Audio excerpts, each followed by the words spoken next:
بسم الله الرحمن الرحيم ولا تمش في الأرض مرحا إنك لن تخرق الأرض ولن تبلغ الجبال طولا. بسم الله. السلام عليكم ورحمة الله وبركاته. الحمد لله رب العالمين والصلاة والسلام على نبي المصطفى محمد بن عبد الله وعلى آله وأصحابه ومن سار على نهجه واهتدى بهداه إلى يوم الدين. أما بعد، فقال تعالى في محكم تنزيله: يا أيها الذين آمنوا اتقوا الله حق تقاته ولا تموتن إلا وأنتم مسلمون. Bapak Ibu sekalian yang semoga dimuliakan Allah Subhanahu wa taala. Alhamdulillah, kita memuji Allah, kita bersyukur atas segala limpahan rahmatnya, atas taufik dan hidayahnya, sehingga sampai detik ini Allah masih memberikan kesempatan kita untuk menambah perbekalan akhirat kita berupa ibadah salat 5 waktu, terutama salat subuh sebagai salat salah satu di antara salat 5 waktu yang dijadikan sebagai parameter kekuatan iman seseorang. Apabila seseorang membiasakan diri ke masjid untuk beribadah, untuk sholat, untuk thalabul ilmi, maka Nabi mengatakan, idza ra'aitumur rajula i'tadal masjid fashhadu lahu bil iman. Apabila kalian melihat seorang terbiasa ke masjid untuk mendirikan sholat, untuk thalabul ilmi, untuk membaca Al-Quran dan yang semisalnya, kata Nabi SAW, fashhadu lahu bil iman, maka persaksikanlah dia dengan keimanan. Artinya orang-orang yang betul-betul memiliki iman yang kuat itu dibuktikan dengan kebiasaannya ke masjid. Nah, ke masjid untuk apa tadi? Untuk melakukan berbagai macam bentuk ibadah, entah sholat jamaah, entah thalabul ilmi, entah di situ dia baca Al-Quran. Maka kata Nabi SAW, kalau Anda melihat seseorang yang terbiasa ke masjid, fashhadu lahu bil iman, persaksikanlah bahwa ia orang yang memiliki iman yang kuat. Karena Allah Subhanahu wa taala mengatakan di surah At-Taubah, innama ya'muru masajidallah man amana billah wal yaumil akhir. Sesungguhnya yang memakmurkan masjid itu ada 2 macam. Memakmurkan secara fisik dengan membangun fasilitas fisiknya, perbaikan fisiknya, itu namanya memakmurkan. Ada juga memakmurkan secara non fisik, yaitu dengan apa? Dengan kegiatan-kegiatan keimanan. Nah, itu namanya memakmurkan masjid. Nah, Allah mengatakan sesungguhnya orang-orang yang memakmurkan masjid itu hanyalah, orang-orang yang memakmurkan masjid itu hanyalah man amana billah wal yaumil akhir, orang yang beriman kepada Allah dan hari akhir, mendirikan sholat, dan ia tidak takut kecuali hanya takut kepada Allah Subhanahu wa ta'ala. Itulah orang-orang yang diharapkan memakmurkan masjid. Selain itu, tidak akan mungkin orang memakmurkan masjid kalau ia tidak memiliki rasa iman kepada Allah, iman hari akhir, dan mendirikan sholat, dan ia takut hanya kepada Allah SWT. Inilah orang-orang yang memakmurkan masjid. Maka kita bersyukur kepada Allah dikala kita kemudian ngerasa dekat dengan masjid secara hati kita, kemudian aktivitas-aktivitas ibadah wajib kita terutama kita lakukan di masjid, dan thalabul ilmi kita lakukan di masjid. Ma'asyiral ikhwah, a'azzani Allah wa iyyakum, Bapak Ibu sekalian yang semoga dirahmati Allah Subhanahu wa taala. Hadis yang ke-26 insyaallah pada kesempatan pagi hari ini menjadi topik kita, yaitu hadis dari Ibnu Mas'ud yang kemudian dikeluarkan oleh Imam Muslim. An Abdullah bin Mas'ud radhiyallahu taala anhu qala Rasulullah sallallahu alaihi wasallam la yadkhulul jannata man kana fi qalbihi mithqalu dzarratin min kibr. Faqala rajulun inna ar-rajula yuhibbu an yakuna na'luhu ay yakuna thawbuhu hasanan wa na'luhu hasanah. Qala inna Allaha jamilun yuhibbul jamal. Al-kibru batarul haqqi wa ghamtun nas. Dari sahabat Abdullah bin Mas'ud, semoga Allah meridhoinya, ia berkata, bersabda Rasulullah sallallahu alaihi wasallam, tidak akan masuk surga orang yang ada di dalam hatinya kesombongan sebesar dzarrah. Dzarrah itu biji sawi. Kita biasa menerjemahkannya biji sawi atau sebesar semut yang kecil gitu. Intinya Nabi ingin mengenalkan atau memberitahukan kepada kita sesungguhnya tidak akan masuk surga orang yang memiliki kesombongan di dalam hatinya meskipun sangat kecil. Nah itu. Meskipun sangat kecil kesombongan tersebut. Bahkan seukuran biji sawi atau partikel terkecil, yaitu seukuran atom. Nah, kemudian salah seorang laki-laki bertanya kepada Nabi SAW, Inna rajula yuhibbu ayyakuna thabuhu hasana. Bagaimana kalau seseorang yang suka pakaiannya bagus, sandalnya bagus. Maka Nabi mengatakan, sesungguhnya Allah itu maha indah dan menyukai keindahan.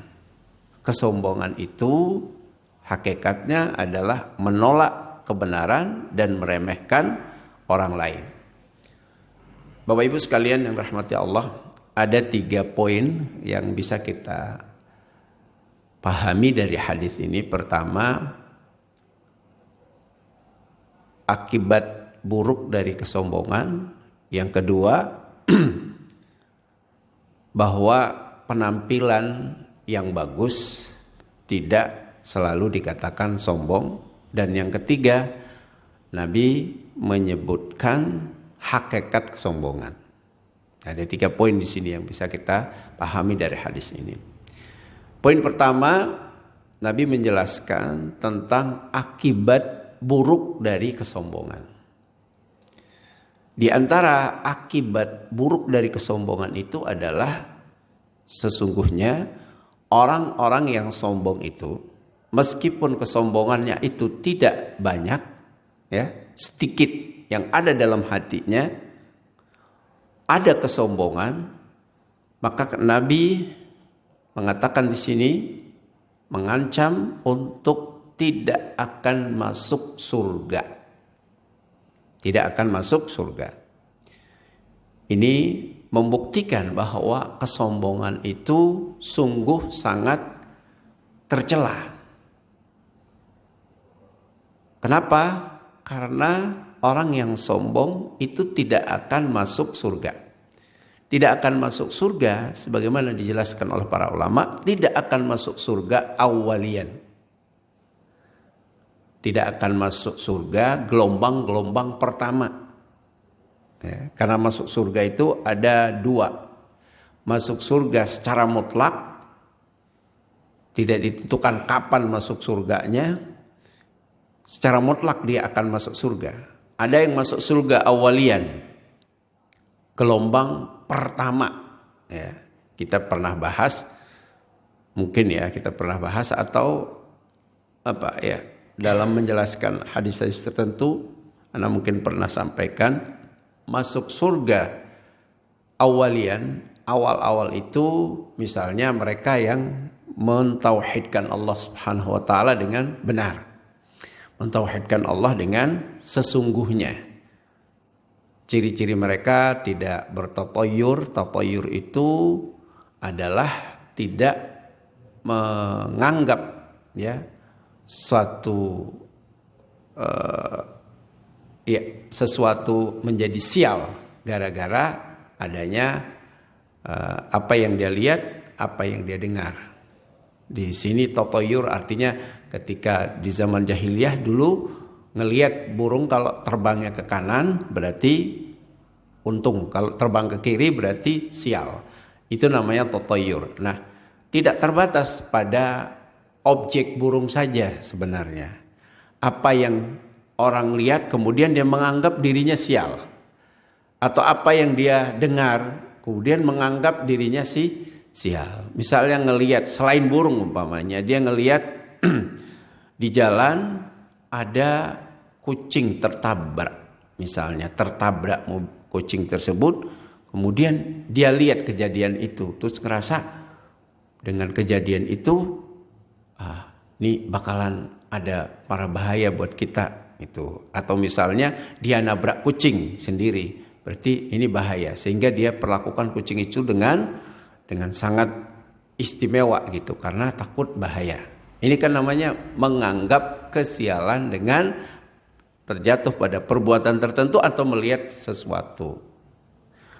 Atau kadang orang ngelihat orang sumbing, ketemu dengan orang sumbing, terus berbicara dengan orang sumbing, terus dia nganggap, aduh, saya ketemu dengan orang sumbing tadi.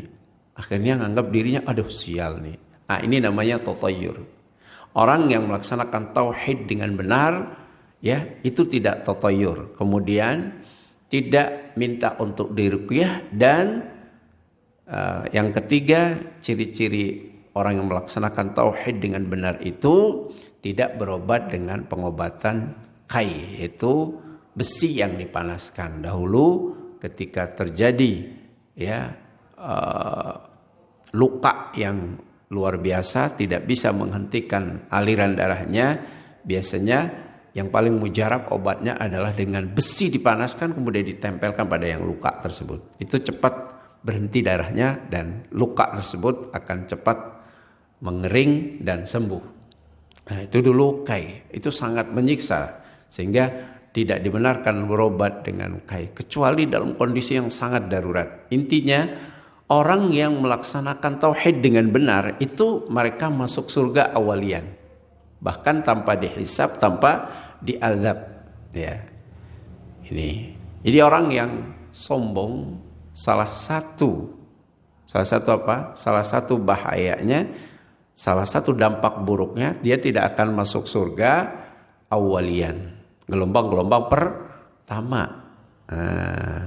Karena masuk surga itu ada dua tadi ya. Ada gelombang pertama, ada yang secara mutlak dia akan masuk surga tetapi tidak awalian. Kapan?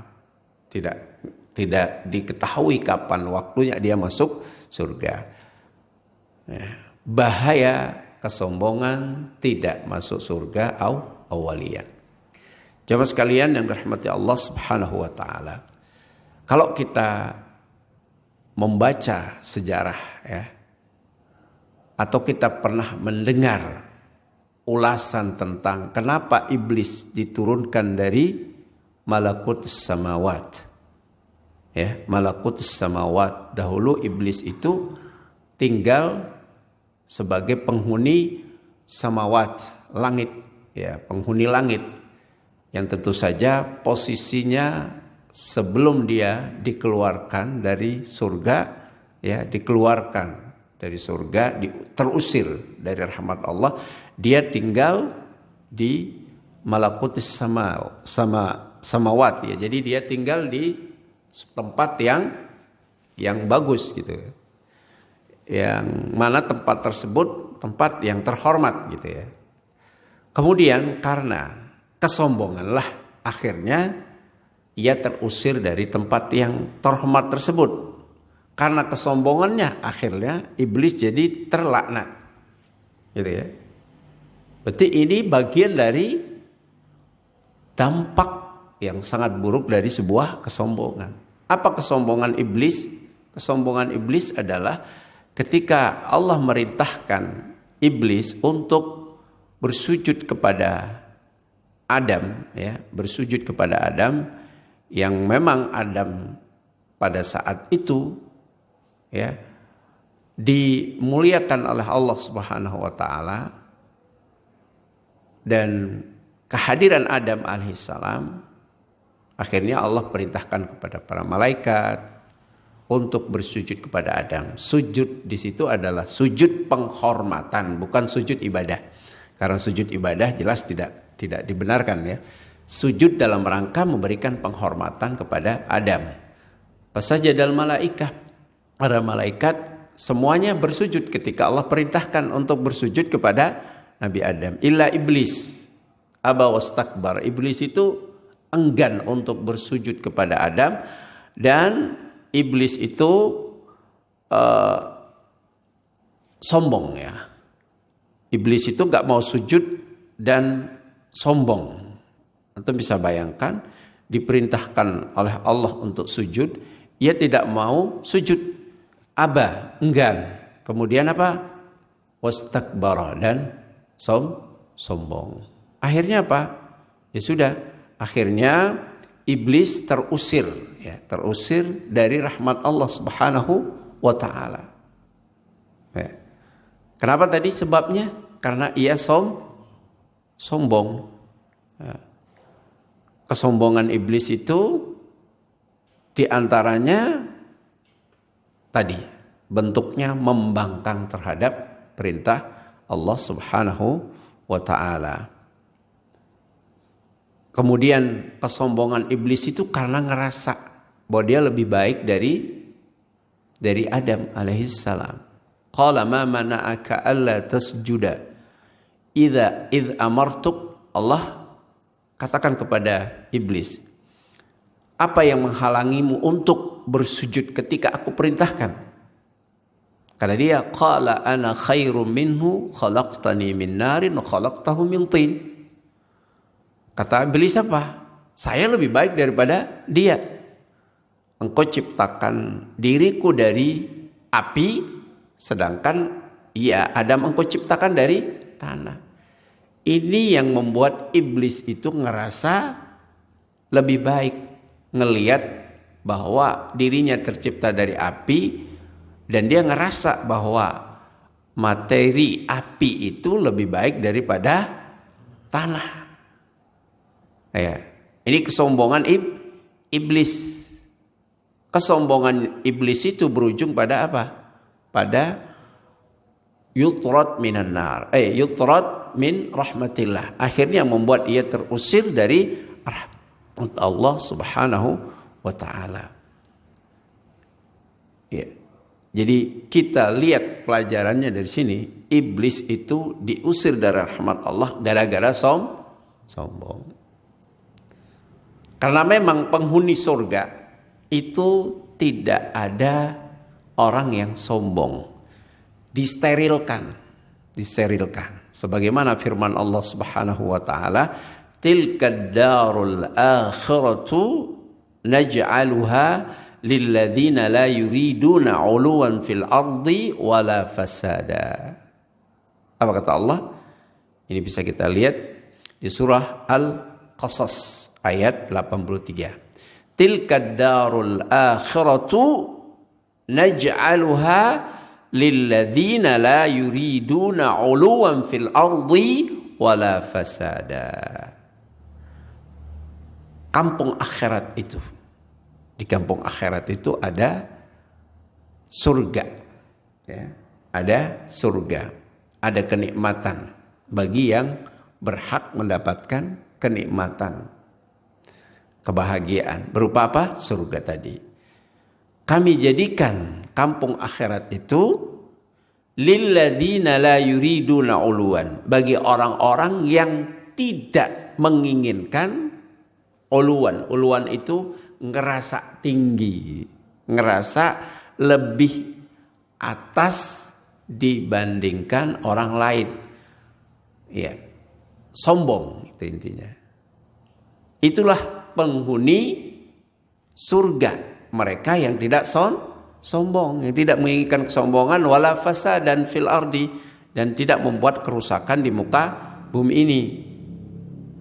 Uluwan fil ardi wala fasadan, tidak sombong dan tidak melakukan kerusakan di muka bumi. Kerusakan di muka bumi ini bisa merusak fasilitas yang Allah sediakan, itu namanya merusak.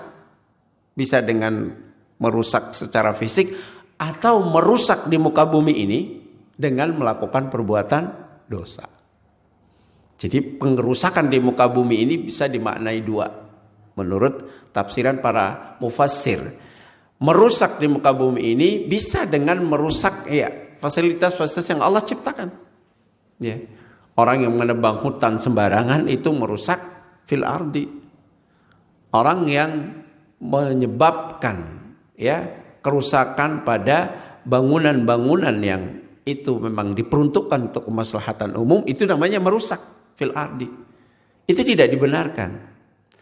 Atau merusak dengan perbuatan maksiat. Nah, itu tidak akan mendapatkan kesempatan masuk surga, tidak akan mendapatkan kebahagiaan di akhirat kelak orang yang sombong, berarti kan, atau orang yang suka berbuat dosa, tidak akan masuk surga. Karena jelas di surat Al-Qasas ini bahwa ad-darul akhirah, kampung akhirat itu, naj'aluha, kami jadikan bagi siapa? Lilladzina la yuriduna uluwan, bagi orang-orang yang tidak menginginkan kesombongan fil ardi, di muka bumi ini, wala fasadan, tidak menginginkan kerusakan dengan berbuat dosa. Nah, kemudian kesombongan itu sangatlah berbahaya, karena kesombongan ini kalau dilihat dari jenisnya ada dua. Kesombongan itu kalau dilihat dari jenisnya itu ada dua. Saya ulangi, kesombongan yang menjangkiti manusia itu ada dua kondisi atau ada dua jenis. Kesombongan yang terkait dengan kesombongan terhadap hak-hak Allah, terkait dengan hak-hak Allah. Kesombongan secara hubungannya dengan Allah. Apa contoh kesombongan yang hubungannya dengan Allah, yang terkait dengan agama Allah? Yaitu keengganan seseorang untuk mentauhidkan Allah. Keengganan seseorang untuk diperintah oleh Allah Subhanahu wa ta'ala. Ini adalah sebuah kesombongan. Dan kesombongan ini hubungannya dengan masalah agama. Hubungannya dengan hak-hak Allah Subhanahu wa ta'ala untuk ditauhidkan. Untuk diibadahi secara hak. Nah, ini adalah kesombongan yang tentu saja sangat dibenci oleh Allah Subhanahu wa ta'ala. Bahkan kesombongan berupa keengganan untuk mentauhidkan Allah Subhanahu wa ta'ala, untuk menjalankan segala apa yang diperintahkan oleh Allah Subhanahu wa ta'ala. Kesombongan semacam ini sangat dibenci. Sebagaimana firman Allah Subhanahu wa ta'ala, dzalika bi annahum ittaba'u ma askhatallahu wa karihu ridwanah fa ahbata a'malahum. Di kesempatan yang lain yang lebih jelas lagi, ketika Allah mengatakan di surat Muhammad, dzalika bi annahum karihu ma anzalallah fa ahbata a'malahum. Yang demikian itu karena mereka membenci apa yang telah diturunkan oleh Allah, fa ahbata a'malahum, lalu Allah membatalkan amalan-amalannya. Lihat, benci dengan apa yang diturunkan oleh Allah Subhanahu wa taala berupa wahyunya, benci kandungan Al-Quran berarti kan, benci dengan sunnah-sunnah Nabi sallallahu alaihi wasallam karena itu juga wahyu yang diturunkan oleh Allah kepada nabinya yang tidak terbaca namanya. Sunnah itu adalah wahyu yang tidak terbaca. Benci terhadap apa yang diturunkan oleh Allah, dengan sebab itu fa ahbata a'malahum, maka Allah batalkan amalan-amalan mereka, hapus, enggak berpahala sama sekali. Orang yang benci, enggan, tidak mau untuk menjalankan perintah Allah, menjalankan ajaran-ajaran Islam, itu dibatalkan amalannya, dibatalkan amalan-amalannya. Dan kesombongan karena pembangkangan tidak mau diperintah oleh Allah, ini kesombongan yang mengakibatkan orang itu naqil anil millah, bisa kafir. Waliyadzubillah. Ya. Tidak mau diperintah oleh Allah. Disuruh untuk sholat, disuruh untuk puasa, disuruh untuk zakat, disuruh untuk haji, dan rukun Islam yang lain atau ajaran-ajaran Islam yang diwajibkan, dia nggak mau jalanin. Ini namanya sombong. Sombong ini berakibat apa? Kafir. Allah batalkan seluruh amalannya. Ini kesombongan yang berkaitan dengan hak-hak Allah. Ini kesombongan yang pertama. Jika kesombongan itu berkaitan dengan hak Allah, berupa mentauhidkan Allah gitu kan, atau menjalankan perintah-perintah Allah, dia sombong, nggak mau. Ini kilun anil millah, keluar dari agama Islam, alias kafir. Wal iyadzubillah. Yang kedua, jenis kesombongan yang kedua adalah kesombongan terhadap hamba Allah yang lain. Kesombongan yang berkaitan dengan hamba-hamba Allah SWT. Ada orang yang sombong terhadap makhluk sesamanya. Nanti akan kita tahu ya, bahwa kesombongan sama makhluk itu seperti apa. Ala kulli hal, Rasulullah SAW mengatakan tidak akan masuk surga orang yang dalam hatinya ada kesombongan meskipun kecil kesombongan tersebut. Dan kita tahu kesombongan itu ada dua ya. Ada kesombongan yang berkaitan dengan hak-hak Allah, dinullah. Ada kesombongan yang berkaitan dengan sesama hamba Allah. Yang kedua inilah yang dimaksud dalam hadis ini. Tidak akan masuk surga siapa? Orang yang ada di dalam hatinya kesombongan kepada makhluk, ya, sesama makhluk, meskipun kecil, ukurannya kecil kesombongannya. Dia tidak akan masuk surga dengan apa? Awwalian. Nah, ini ancaman dari Nabi Shallallahu Alaihi Wasallam. Kemudian karena sahabat-sahabat itu sangat haris, semangat, antusias, atau sangat takut ya. Sahabat-sahabat itu ketika disampaikan tentang sesuatu yang menakutkan ataupun menggembirakan, mereka akan antusias untuk mendengarkan, untuk mengamalkannya. Nabi mengatakan di sini tidak akan masuk surga orang yang di dalam hatinya ada kesombongan. Mereka khawatir. Lalu mereka bertanya, salah seorang di antara mereka bertanya, "Inna rajula yuhibbu an yakuna thawbuhu hasanan wa na'luhu hasanan." Gimana ya Rasulullah kalau ada orang yang pengen pakaiannya bagus, pengen sandalnya bagus, apakah itu juga termasuk kesombongan? Karena khawatir nih, jangan-jangan kami terjangkiti sifat sombong tersebut. Maka salah seorang di antara sahabat ingin mengklarifikasi, ingin minta kejelasan. Apakah termasuk sombong nih kalau orang pengen bajunya bagus, sendalnya bagus? Karena kan bisa jadi ada salah persepsi. Nih, necis orangnya, otomatis dia sombong nih orangnya. Ya.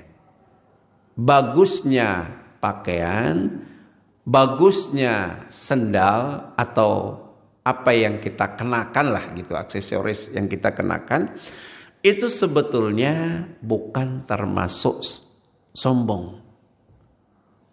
Tidak termasuk sombong. Karena Nabi memberi alasan di sini. Innallaha jamilun yuhibbul jamal. Sesungguhnya Allah itu zat yang maha indah dan menyukai keindahan. Ketika orang suka dengan keindahan, hal yang bagus ya, itu adalah fitrah yang sesuai dengan sifat-sifat Allah yang mencintai keindahan. Maka hal itu bukan termasuk kesombongan, bahkan dianjurkan. Terutama di dalam hadis yang lain. Misalnya ketika Allah Subhanahu wa taala, Nabi menjelaskan Allah sangat suka ketika seorang hamba menampakkan athar nikmat. Athar nikmat itu ketika Allah berikan dia nikmat rezeki, kemudian dia belanjakan untuk membeli baju, untuk membeli hal-hal yang dia butuhkan. Ya.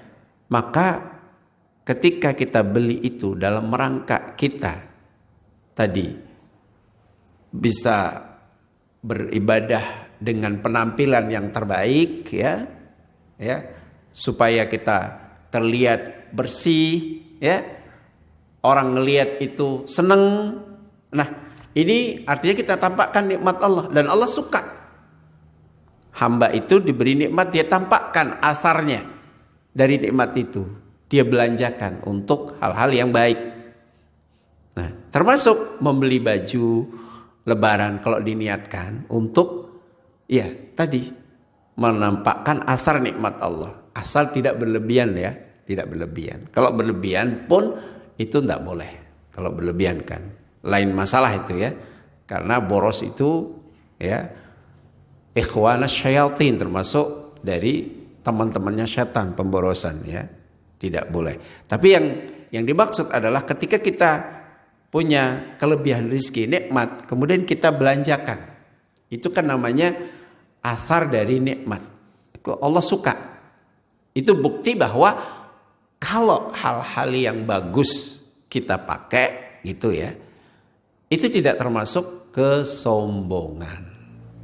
Ya. Terlebih Allah sendiri yang mengatakan, ya, apa firman Allah Subhanahu wa taala? Khudhu zinatakum inda kulli masjid. Ya, berhiaslah kalian, ambillah perhiasan kalian ketika setiap akan masuk masjid. Ya, berpakaianlah yang bagus, terbaik ketika kita akan beribadah kepada Allah, masuk masjid. Jadi semata-mata memakai yang bagus itu bukan kesombongan. Jadi Nabi mengklarifikasi salah persepsi bahwa kesombongan itu orang terlihat bagus penampilannya. Bahkan itu sebaliknya, kalau kita tidak ada di dalam hati kita itu ya ada kesombongan, hanya menampakkan kebagusan secara lahir tapi hati kita terkontrol, itu justru dianjurkan. Kenapa? Karena Allah suka kepada yang indah. Jadi jangan masuk masjid dengan pakaian compang-camping, kemudian bau, ya. Kemudian mengatakan ini bentuk ketawaduan, ya. Salah. Harus pilih pakaian yang baik, yang bagus, yang indah, ya, untuk menghadap Allah SWT. Bahkan disebutkan, ya, Nabi SAW memiliki baju-baju khusus untuk momen-momen khusus. Hari Jumat beliau pakai pakaian yang kita tahu kan, yang disunahkan apa warnanya, yang bersih. Beliau juga punya baju-baju khusus untuk menyambut para delegasi yang datang kepada Nabi SAW untuk keperluan, baik keperluan antar negara gitu, delegasi yang dikirim, ya. Nabi sambut dengan pakaian-pakaian khusus, atau untuk menyambut delegasi untuk menuntut ilmu dan yang semisalnya. Artinya Nabi itu punya pakaian-pakaian. Ya. Jadi kalau kita khususkan pakaian untuk sholat Jumat gitu, khusus ini untuk sholat Jumat, itu sunnah. Sunnah. Intinya bagus pakaian, bagus sendalnya, itu tidak termasuk kesombongan. Karena Allah mencintai keindahan. Lalu sombong yang sesungguhnya, ini poin yang ketiga. Sombong yang sesungguhnya seperti apa? Al-kibru batarul haqqi wa ghamtun nas. Kesombongan itu adalah menolak yang hak dan meremehkan orang lain. Itu arti kesombongan yang sesungguhnya. Tadi kalau kita kaitkan dengan pembagian kesombongan, bisa kita katakan manusia memiliki dua kondisi, ya, dalam menolak hak. Menolak hak yang benar dari Allah, menolak hak yang benar dari manusia. Itu berarti kesombongan. Menolak kebenaran dan meremehkan orang lain. Ini hakikat kesombongan yang sesungguhnya. Coba kita perhatikan bahwa ada banyak alasan seseorang menolak kebenaran. Hal yang memicu orang untuk menolak kebenaran, dan ini termasuk kesombongan. Orang menolak kebenaran misalnya mungkin karena status jabatan seseorang. Jabatan seseorang akhirnya membuat ia menolak kebenaran. Orang yang menyampaikan kebenaran, ternyata dia lebih tinggi jabatannya. Status sosialnya lebih tinggi. Orang biasa ketika menyampaikan kebenaran kepada orang yang punya jabatan, biasanya ada rasa apa? Rasa enggan menerima. Loh, kamu siapa? Gitu kan? Berarti terkadang orang terpicu untuk sombong karena jabatan. Oh, kamu kan anak baru kemarin sore. Kamu memang siapa? Kamu tahu saya siapa? Gitu kan? Jadi menolak. Gak mau. Ketika disampaikan sebuah kebenaran, karena status seseorang kadang-kadang dia menolak. Kadang orang menolak itu karena ya ilmu. Ilmu itu bisa membuat orang juga sombong ketika dia ngerasa ilmunya sudah banyak. Dia nggak nyadar bahwa sebanyak-banyaknya ilmu manusia itu ada keterbatasannya. Wa ma utitum minal ilmi illa qalila. Tidaklah kalian diberikan ilmu kecuali sangat sedikit. Allah yang bilang gitu. Jadi karena dia ngerasa aku lebih alim, aku lebih tahu daripada kamu. Ya, ketika disampaikan kebenaran, dia nggak mau. Gara-gara dia ngerasa lebih banyak ilmunya. Pernah ada yang cerita. Ini ada yang cerita di sebuah kesempatan ada seorang ustadz yang bergelar LC. Dia sampaikan tentang hukum. Waktu itu hukum berkaitan dengan miqat. Intinya berkaitan dengan masalah-masalah haji. Kepada seorang yang bergelar doktor. Orang yang bergelar LC ini sudah menyampaikan sesuai dengan dalilnya. Menurut dia ini yang lebih roji. Ini dalilnya dia sampaikan. Yang doktor ini bersikukuh tidak mau menerima. Padahal dia menggunakan dalil yang lemah sekali. Terus akhirnya dia bilang, kamu siapa? Kamu baru cuma LC doang. Saya sudah doktor gitu. Tidak mau dia. Ini artinya kesombongan. Kamu dengar? Sombong karena ilmu. Kadang orang kan bisa dipicu sombong itu karena ngerasa dia lebih banyak ilmunya. Padahal kalau bahasa sederhananya, di atas langit masih ada langit. Ya. Dengar nggak kisah ketika Nabi Musa dulu ketika berceramah? Ya, berceramah di suatu kesempatan memberi wejangan. Orang-orang terkesima dengan ceramahnya Nabi Musa. Salah seorang di antara audiensnya yang hadir mendengarkan ceramahnya itu bilang kepada Nabi Musa, wahai Nabiullah Musa alaihissalam, apakah ada orang yang lebih tahu daripada Anda? Karena dia ngerasa terkesima dengan ceramah wejangannya Nabi Musa sampai menganggap bahwa kayaknya sampai bertanya kan, ada orang nggak yang lebih keren, lebih tahu daripada Anda gitu. Kata Nabi Musa, tidak ada. Tidak ada, kata Nabi Musa. Akhirnya apa yang terjadi? Akhirnya Nabi Musa diberi pelajaran oleh Allah untuk belajar ke Nabi Khidir, ya kan?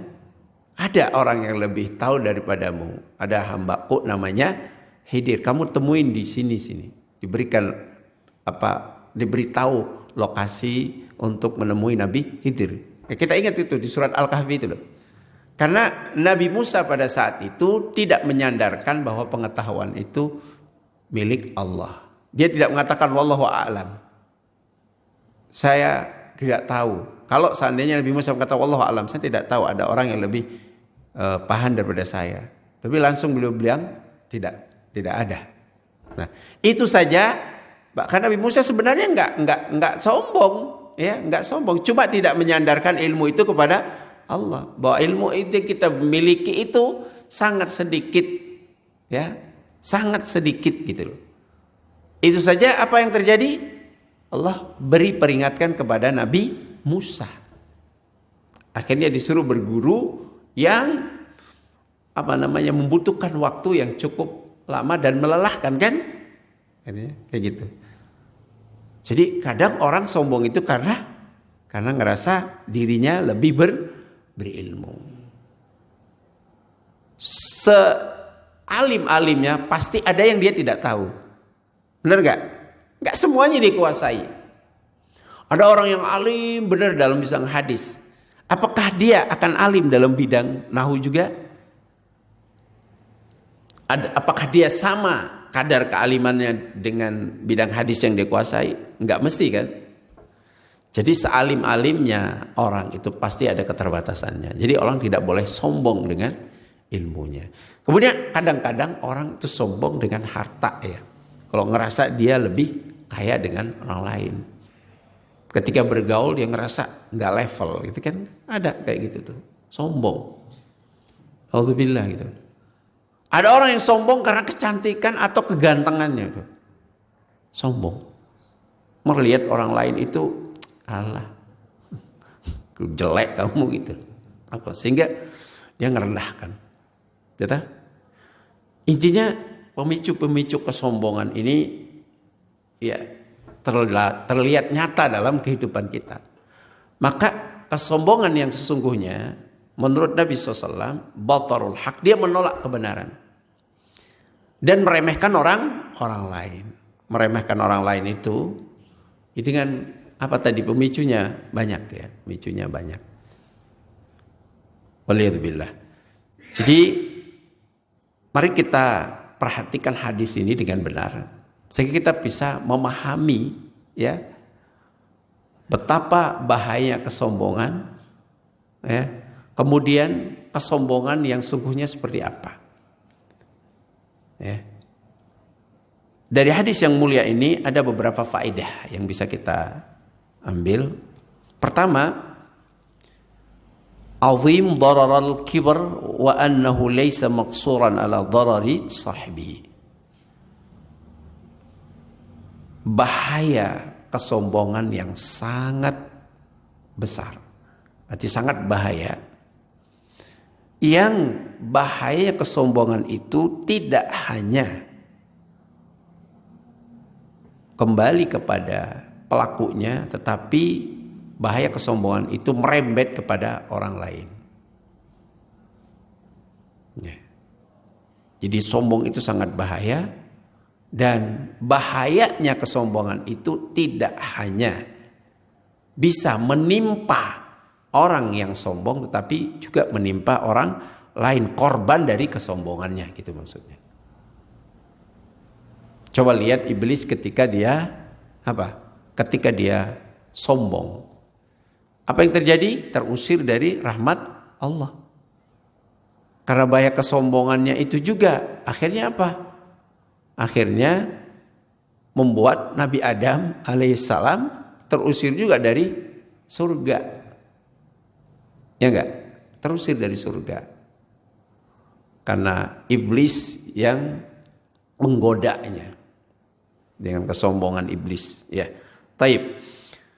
Kemudian yang bisa kita ambil kesimpulan dari hadis ini, faedahnya adalah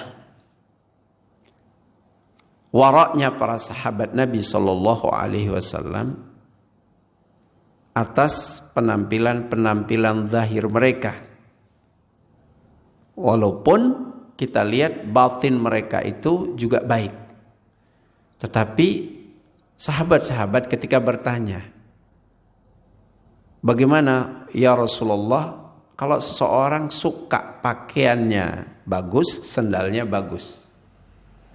Ini menunjukkan sahabat-sahabat itu takut kalau itu termasuk kesombongan. Takut kalau itu berlebihan. Maka dia tanya. Sahabat itu tanya. Ini menunjukkan waraknya sahabat. Waraknya sahabat. Dia menjaga penampilan-penampilan zahirnya agar tidak termasuk berlebihan gitu loh. Tidak termasuk berlebihan. Yang akhirnya nanti bisa terjerumus dalam kesombongan gitu. Makanya dia tanya kepada Nabi SAW. Kemudian apa? Walaupun sahabat-sahabat sendiri hati mereka itu terbebas dari kayak gitu tuh. Ngerasa sombong dengan penampilan zahirnya enggak. Tapi tetap dia khawatir gitu. Tetap dia khawatir. Makanya dia bertanya kepada Nabi SAW. Berikutnya, besarnya dosa orang yang menuduh personal sahabat-sahabat Nabi, apalagi menuduh secara umum sahabat-sahabat Nabi. Apalagi menuduh ya sahabat-sahabat senior. Ya. Ini besar sekali dosanya. Orang yang menuduh, mencela sahabat-sahabat Nabi. Adakah orang-orang yang mencela sahabat Nabi? Jelas. Ada sebuah sekte yang terkenal sekali dengan mencela sahabat Nabi. Siapa itu? Sekte Syiah Rafidhah. Syiah Rafidhah itu melaknat sahabat Umar, melaknat sahabat Abu Bakar, menjadikannya doa wajib bagi mereka. Allahumma la'in sonamai Quraisy, itu doa mereka. Ya Allah, laknatlah dua berhala Quraisy. Yang dia maksud dua berhala Quraisy itu siapa? Umar dan Abu Bakar. Ya. Habis-habisan dia mencela Umar dan Abu Bakar. Aisyah dianggapnya pezina. Na'udzubillahi min dzalik. Menuduh sahabat itu ya telah merampas. Ya, merampas apa? Kepemimpinan yang seharusnya kepemimpinan itu kepada Ali setelah meninggalnya Nabi. Tapi dirampas oleh Abu Bakar. Dirampas oleh yang lain. Umar, Utsman, seluruh sahabat yang diberi rekomendasi oleh Nabi SAW itu baik, Rasyidin, dapat petunjuk, oleh Syiah Rafidhah dianggap terlaknat. Menuduhnya macam-macam. Gitu dia. Ini tercela sekali. Ini termasuk dosa besar ya. Dosa besar. Kenapa dosa besar? Dia jelas menentang ya pengakuan Nabi terhadap mereka. Mereka ini yang mereka laknat ini orang-orang baik, orang-orang soleh, bahkan penghuni surga diberi kabar masuk surga sebelum mereka meninggal. Bukankah 4 orang ya khulafa'ur rasyidin ini mubasysyirina bil jannah? Abu Bakar, Umar, Utsman, Ali. Bahkan tidak hanya 10, banyak sahabat yang diberi kabar masuk surga padahal masih hidup. Itu dicela oleh orang Syiah. Jadi dosanya gimana? Naudzubillah min dzalik. Dosanya dosa besar, bahkan bisa masuk kepada kafir. Karena tidak percaya dengan apa yang Nabi sampaikan. Nabi sudah mentazkiyah, merekomendasikan kebaikan mereka, terus dia bilang tidak baik sebaliknya. Berarti bisa masuk ke kafiran. Naudzubillah min dzalik. Nah, termasuk apa yang bisa kita ambil di hadis ini adalah besarnya dosa orang yang mencela sahabat, karena sahabat itu orang-orang baik. Dari pakaian saja mereka perhatikan loh, jangan sampai pakaian itu berlebihan. Hal-hal yang kelihatannya biasa itu saja sangat warok jaga sahabat itu. Jangan sampai penampilan zahir itu membuat mereka jadi sombong. Lah gimana dengan yang lain yang lebih penting lagi gitu loh. Kebaikan sahabat itu, kesolehan mereka tidak diragukan lagi. Dan orang yang menuduhnya berarti dosanya sangat besar. Waliyadzubillah. Kemudian di hadis yang mulia ini juga mengarahkan kepada kita bahwa orang yang sudah tahu tentang kebenaran, tahu tentang yang hak, agar jangan sampai terjatuh dalam kesombongan untuk menolak yang hak tersebut. Terutama kita yang sudah belajar, ya, sudah belajar thalabul ilmi, orang yang paling utama untuk tidak sombong, ya, tidak sombong. Kemudian di hadis yang mulia ini juga dapat kita ambil faedah keterangan tentang sifat Allah. Sifat Allah. Apa sifat Allah di sini? Jamal, indah, bagus, sangat bagus. Itu di antara sifat-sifat Allah. Innallaha jamil. Di antara sifat Allah adalah maha indah dan menyukai keindahan. Sifat Allah yang berikutnya adalah mahabbah. Karena di sini innallaha jamilun yuhibbu al-jamal. Sesungguhnya Allah itu maha indah.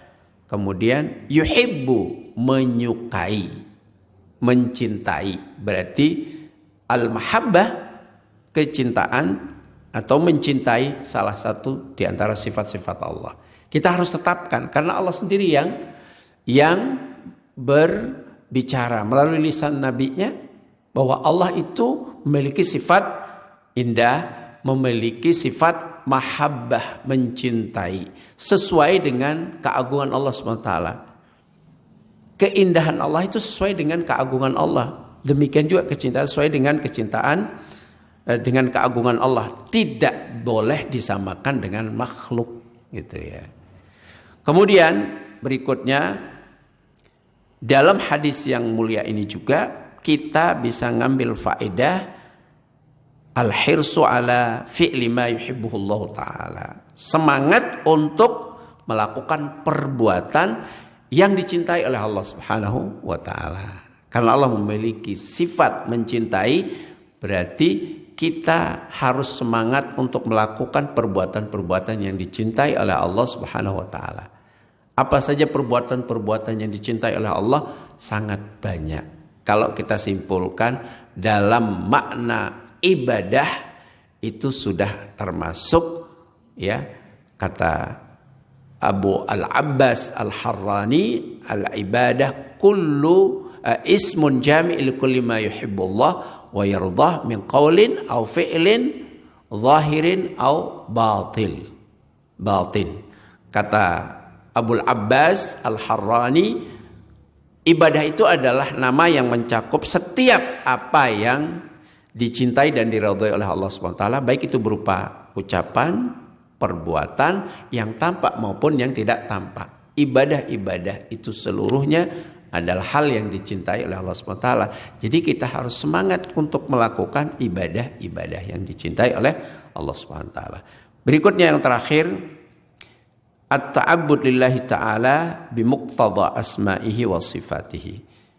Kita beribadah kepada Allah Subhanahu wa ta'ala sebagai konsekuensi dari nama-nama dan sifat-sifat Allah Subhanahu wa ta'ala. Tadi Allah memiliki nama misalnya Alim, Al-Alim. Tadi Allah memiliki sifat tadi mencintai. Ya, mencintai. Ini adalah nama dan sifat. Misalnya kayak Al-Alim. Al-Alim ini artinya maha mengetahui. Sifatnya apa? Al-ilmu. Allah maha luas ilmunya, maha mengetahui. Jadi kita beribadah dengan nama dan sifat-sifat Allah. Konsekuensi dari nama dan sifat Allah ini ada terkandung makna peribadahan. Contoh tadi Al-Alim, nama Allah kan? Al-Alim artinya maha mengetahui. Sifatnya itu sifat al-ilm, maha mengetahui. Siapa saja yang mencintai ilmu, yang belajar ilmu, berarti dia, ketahuilah, sedang beribadah kepada Allah atas konsekuensi dari sifat dan nama-nama dan sifat-sifat Allah. Allah mencintai ilmu. Iya, belajar. Thalabul ilmi adalah hal yang dicintai oleh Allah SWT. Ar-Razzaq, contoh lagi Ar-Razzaq, Allah maha pemberi rizki. Maka konsekuensi dari nama Allah dan sifatnya yang memberi rizki ini apa? Kita minta rizki kepada Allah Subhanahu wa ta'ala semata. Kita cari rizki yang halal, ya. Kemudian kita hanya berharap diberikan rizki oleh Allah SWT. Ini kan konsekuensi, ya. Berarti itu adalah ibadah atas konsekuensi nama dan sifat-sifat Allah SWT. Dan luar biasa, kalau kita pahami nama-nama dan sifat-sifat Allah, kita akan tertuntun kepada berbagai macam jenis-jenis ibadah yang dicintai oleh Allah Subhanahu wa taala. Jemaah sekalian yang dirahmati Allah Subhanahu wa taala, jadi ya terakhir ingin disampaikan dari hadis yang mulia ini pesan yang sangat mendalam bahwa seorang hamba tidak boleh berlaku sombong atau tidak boleh bersifat takabur atau sombong. Baik sombong yang berkaitan dengan hak-hak Allah maupun sombong kepada makhluk. Itu sangat tercela dan berujung kesengsaraan. Itu intinya. Sombong itu sangat tercela dan berujung kesengsaraan wal'iyadzubillah. Semoga Allah Subhanahu wa taala memberikan taufik dan hidayahnya, memberikan pertolongannya agar kita terjaga dari sifat yang sangat tercela ini. Wallahu taala a'la wa alam. Hadza wa sallallahu ala nabiyyina Muhammad wa ala alihi washabbihi ajmain. Taib, mungkin ada yang ingin bertanya sebelum kita tutup dengan kafaratul majlis. Masyaallah, itu pertanyaan Bapak bagus banget gitu ya. Terkadang dengan pakaian-pakaian yang branded itu menyulut kita pada perasaan-perasaan kagum terhadap diri kita gitu, ada ujub. Nah, itu sudah keluar dari apa yang disampaikan oleh Nabi SAW. Kalau kita misalnya memakai pakaian-pakaian yang branded ya, dalam rangka ini adalah untuk menampakkan asar nikmat Allah. Karena aku diberi rezeki oleh Allah, aku mampu membeli yang bagus, kemudian kita pakai untuk beribadah kepada Allah. Kalau dalam rangka itu bagus semata, branded sendiri, nggak tercela. Yang tercela akhirnya di situ adalah hati yang tidak terkontrol. Karena dia ngerasa, aku udah pakai pakaian yang bagus nih, ngerasa bahwa ini orang ngelihatku itu dengan penuh takjub, terkesima. Ini aku nih orang kaya. Ini udah lain lagi nih babnya. Lain lagi babnya. Ini kan ada perasaan ta'ali 'alan nas. Ada kesombongan karena dia menganggap dirinya sudah kaya kaya, nih status sosialnya tinggi gara-gara mampu beli yang branded. Nah, ini lain lagi kalau ini masalahnya.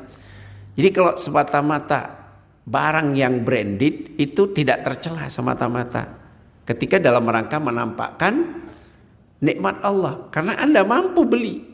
Anda mampu beli itu, Anda persiapkan untuk beribadah kepada Allah Subhanahu wa taala. Ketika kita masuk masjid kan tadi khudzu zinatakum inda kulli masjid, dalam rangka berhias diri masuk masjid pakai pakaian yang bagus, mahal, tidak masalah, enggak tercela pada intinya. Tapi yang tercela di sini bukan di pakaian yang bagus ya, yang tercela adalah hati yang tidak terkontrol, yang ngerasa ya takjub dengan dirinya sehingga ada dalam hatinya itu ngerasa aku nih orang kaya, wah gitu ya. Nah ini yang bermasalah. Tapi sekali lagi berarti kalau branded semata itu tidak masalah. Asar nikmatullah. Bahkan ini dianjurkan tadi kan, dianjurkan. Karena kita berhias diri untuk menghadap Allah dengan pakaian terbaik, pakaian bagus, bersih gitu ya. Walaupun tidak harus mahal gitu. Kalau seandainya mahal juga apa-apa gitu. Asal hati kita itu bisa dikontrol, tidak ngerasa takjub dengan diri kita, akhirnya merendahkan orang lain. Lihat, bajumu, itu beli di pasar Pakem, paling berapa harganya? Kalau udah kayak gini berarti gomtunas larinya, meremehkan orang lain yang punya pakaian yang tidak branded. Naudzubillah. Itu saya kira seperti itu Pak ya. Kontrol hati kita. Jadi semata-mata kalau hanya branded, silahkan Anda beli mobil branded terbaru, yang branded sekalian gitu karena Anda mampu belinya. Tapi catatannya kan tidak sombong, tidak pemborosan. Ini masalah lain kalau yang ini. Gitu. Allah taala alam. Berusaha kita tepis bisikan-bisikan tersebut. Kalau hanya sekedar terbesit kita mau ngerasa sombong, selama kita tidak lampiaskan dalam perilaku kita, dalam kata-kata kita, itu masih dimaafkan oleh Allah SWT. Karena kadang-kadang hati itu nggak bisa terbebas dari itu. Tapi kita berusaha menepisnya, itu yang dianjurkan, itu yang diperintahkan. Kalau menghilangkan sama sekali perasaan itu, kayaknya memang sulit. Di luar kemampuan kita memang. Orang kalau sudah pakai barang-barang bagus yang branded tadi, itu memang godaannya apa? Hatinya yang ngerasa ngerasa wow dirinya gitu. Itu nggak bisa terhindar dari perasaan itu memang. Cuman kalau agar kita tidak termasuk sombong, kontrol hati kita, segera tepis. Ini ingat bahwa ana lakukan ini karena ana ingin menampakkan asar nikmat Allah. Saya berpakaian yang bagus, supaya orang ngelihat itu enak ngelihat maksudnya nyaman gitu ya kan, pakaiannya bagus, masya Allah gitu ya, bersih, rapi, ya, bermerek. Orang kan seneng ngelihatnya daripada kita pakai pakaian compang-camping gitu kan, berbau. Itu berbahaya, masuk masjid, masjid itu terganggu.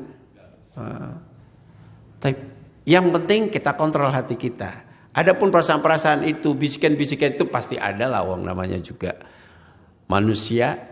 Tapi kita berusaha menepisnya, kembalikan kepada inti dari kita pakai pakaian itu apa? Untuk menutup aurat kita, untuk berpakaian bagus karena kita mau menghadap Allah Subhanahu wa taala, supaya orang lain nyaman dan merasa senang ketika kita bertemu sama orang. Coba antum kalau ketemu sama orang pakaiannya rapi, wangi, bersih, murah senyum, ya Allah, gimana nyamannya antum berada dekat orang itu. Itu antum udah dapat pahala karena membuat dia nyaman. Gitu. Jadi hati yang perlu kita kontrol. Wallahu taala alam. Ada lagi? Cukup ya? Nah, kita akhiri dengan kafaratul masjid. Subhanakallahumma wa bihamdik asyhadu an la ilaha illa anta astaghfiruka wa atubu ilaik. Wassalamualaikum warahmatullahi wabarakatuh. ولا تصعر خدك للناس ولا تمش في الأرض مرحا إن الله لا يحب كل مختال فخور